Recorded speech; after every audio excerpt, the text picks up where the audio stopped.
quand ce genre de joueur est bien dans ses bottes et bien dans sa tête, après physiquement il enchaîne les matchs, donc forcément il est à son top. Il enchaîne les courses, il rechigne pas à défendre. Quand il perd le ballon, il se roule pas 10 fois par terre. Il va essayer de le récupérer. Il le perd pas souvent, mais quand il le perd, c'est ce qu'il fait. Il met le PSG à chaque fois. Quand il doit aller percuter, il va percuter. Quand il doit faire une passe D, il a fait. Les coups de pied arrêtés, là, il a pris le relais de Di Maria parce qu'il jouait pas à l'arrivée. C'est les 2 buts sur coup de pied arrêté, c'est Neymar qui les tire sur le premier. Là, je voulais revenir moi sur le premier, je te coupe, excuse-moi, mais quand tu t'appelles Reims, que tu as ces moyens limités, ok, pas de problème, que tu crains à travers ta composition d'équipe et ce que tu mets en place, c'est-à-dire une équipe qui attend, qui joue dans ses 30 mètres. Bien sûr que quand tu attends face à toi, t'as Neymar, t'as Mbappé, t'as Sarabia, des joueurs qui sont des dribbleurs, donc forcément tu vas concéder des coups de pied arrêtés, tu vas concéder des corners parce que le bloc est bas. Mais comment sur un corner à 0-0 en début de match, le gardien qui est pas non plus, alors certains disent ouais c'est pas un mauvais gardien, mais bon c'est pas le meilleur de la Ligue 1 et ce soir il fait un match catastrophique, comment ce gardien-là, où l'entraîneur t'oblige pas à mettre 2 mecs au poteau. Mais ça change quoi en fait ? Parce que s'il y a un deuxième mec au deuxième poteau, la tête de Marquinhos, mais le mec il la prend poitrine avant le rebond, juste après le rebond, et il la sort et ça fait 0-0 et on sait pas ce qui peut se passer. Cette stratégie, je pense que Reims aurait craqué au bout d'un moment. Je t'ai déjà vu toi au deuxième poteau. Oui, mais sauf que... Oui, mais tu m'as vu, parce que le gardien, il me mettait des claquettes sous la barre. Mon gardien, Michael Landreau. Il faut reconnaître qu'il n'avait pas non plus la détente de Michael Jordan. T'as fait comme ça. Mais je vais te dire, je chante souvent Mika parce qu'il a fait des conneries. Et le jeu aérien, c'était pas... c'est sorti, entre autres. Mais par contre, où il avait raison, c'est vrai que... 8 fois sur 10. Ça, des mecs, il en mettait partout au poteau, tout s'empêchait pas de rentrer. Non, il en mettait pas au premier poteau, lui. Il mettait au deuxième.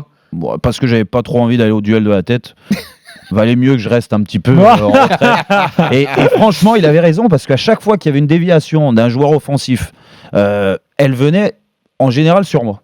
Et j'en ai sorti un tas des ballons. Et c'est vrai que c'est normal. Des buts qui viennent percuter le ballon, la mettre au premier poteau, ça peut arriver, mais ça arrive rarement. Mais au deuxième, les déviations, ça arrive tout le temps.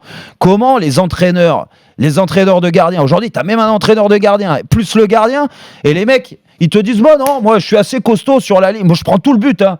Il y a 10 mecs dans la surface, en minimum. Mais moi, les 5,50, c'est chez moi, il n'y a personne qui rentre là. Et moi, je veux pas de défenseur, c'est moi, je suis très solide. La preuve, ils prennent un but 1-0, le match, il est plié, c'est fini. Tu peux pas, t'as pas les moyens d'aller inquiéter, surtout avec cette stratégie-là mise en place par Guillon. C'est ça que je reproche, moi, à Reims.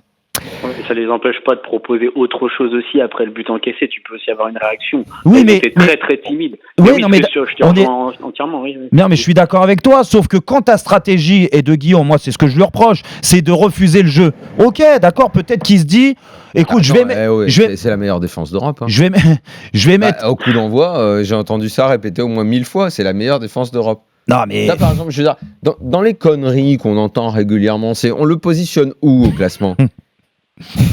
Non mais expliquez-moi, parce que parfois moi le vocabulaire Ligue 1 j'ai du mal à comprendre quand on dit meilleure défense d'Europe et qu'on parle de Reims et qu'on t'assène ça comme ça sur la tronche 1000 fois. Mais encore une fois, Daniel, c'est comme ça. Il y a des gens qui avalent, quoi. Mais non, mais le problème c'est que les gens ils regardent les statistiques, ils se disent putain, meilleure défense de France c'est Reims. Non, c'est quand ils ont pris 22 buts. Non mais parfois tu dois expliquer ça à un enfant, tu vois. Le match commence, je suis à côté de mon fils, il me dit ils sont si forts que ça, Reims, c'est la meilleure défense d'Europe, parce qu'il entend à la télé. J'ai eu peur qu'il soit détraqué, toi. J'ai dû lui expliquer 2-3 choses. Thomas, un truc à rajouter ? Oui, rapide, c'est juste sur la prestation de 2 Parisiens qui m'ont plu et qui jouent pas forcément tout le temps. Je trouve que Paredes monte en régime aussi et que il aura un peu plus, il aura son mot à dire, je pense, dans une rotation. À part un ballon perdu en première période qu'il a un peu cagué en cherchant le coup franc, parce que sur le coup il veut le coup franc. Mais il veut surtout dribbler, du moins passer entre les deux. Oui, après il fait genre je veux obtenir la faute et tout, mais il y a eu occasion derrière. C'est le seul accro dans un match, encore une fois, où c'est vrai qu'il est pas mal au milieu, il récupère. Il a cette frappe de balle Ah oui, Je pense que Paris devrait essayer d'en profiter un petit peu plus. Exactement. Il a une frappe assez sèche qui est pas mal. Ouais, il a tué 3-4 oiseaux déjà depuis qu'il est arrivé, donc maintenant, au bout d'un moment, il va. Alors, Puis là, il fait une reprise tibia. Alors, Jérôme, quand il est arrivé, dans les qualités qu'on vendait à son sujet, c'était sa frappe de balle. Ouais. Comme tu dis, les premières, on sentait qu'il avait envie un petit peu de montrer. Ouais. Et là, c'est vrai qu'il a arrosé. Là, il a fait l'arrosage Ouais, automatique c'est vrai, au parc. Mais en prenant confiance et en même temps que ça s'améliorait c'est vrai. sur le terrain, sa frappe est devenue plus intéressante. Et je peux t'assurer que ces derniers temps, j'en vois Non, partir mais- une ou deux. Tu te dis, si mais- jamais ils le mettent dans des bonnes conditions, je pense qu'il devrait tenter d'en envoyer une ou deux, sa Mais coche. t'as raison, entre les frappes, entre ses transversales aussi, parce qu'il est très adroit, Ça, c'est pas mal. Hein. sans jeu long, forcer. Il est habile, hein, arrive, avec le il y a un ballon, des c'est meilleurs pas- jeux c'est pas un longs manche. Hein. C'est un Ouais. des meilleurs jeux longs de l'équipe. Non, c'est vrai, c'est vrai. Après, Et juste, Ouais. je te dis, Jérôme, mais je te coupe. non, mais après, c'est vrai que on en revient toujours à la même chose. Est-ce que lui se sent. Alors aujourd'hui, il a l'air d'avoir un peu plus de crédit aux yeux de Thomas Tuchel, son entraîneur, parce qu'il joue plus, parce que ses prestations sont bien meilleures. Même Thomas Tuchel l'a dit. Donc, ok, ça, il le sent. Après, il y a les matchs importants qui vont arriver. Est-ce que là, il le mettra dans ces matchs-là clés, les gros matchs où il faudra aller chercher des gros titres? Moi, j'en suis pas certain.